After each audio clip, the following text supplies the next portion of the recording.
બોટાદમાં ટ્રાફિક પોલીસની લાલ આંખ, નિયમભંગ કરનાર વાહનચાલકોમાં દહેશત.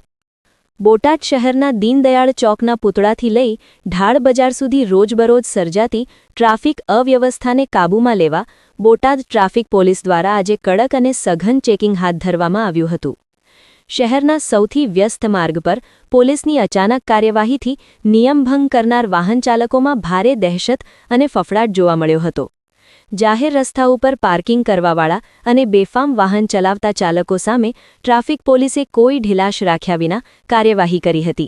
ચેકિંગ દરમિયાન ઘણા વાહન ચાલકો પોલીસને જોઈ માર્ગ બદલીને ભાગતા નજરે પડ્યા હતા, તો કેટલાકને દંડની કાર્યવાહીનો સામનો કરવો પડ્યો હતો. ટ્રાફિક પોલીસ દ્વારા સ્પષ્ટ સંદેશ અપાયો છે કે શહેરમાં બેફિકર અને નિયમ વિરોધી ડ્રાઇવિંગ હવે ચલાવવામાં નહીં આવે. આવનારા દિવસોમાં પણ આ રીતે કડક ચેકિંગ ચાલુ રહેશે અને નિયમ તોડનાર સામે કાયદાની લાલ આંખ બતાવવામાં આવશે. રિપોર્ટર લાલજી મેર.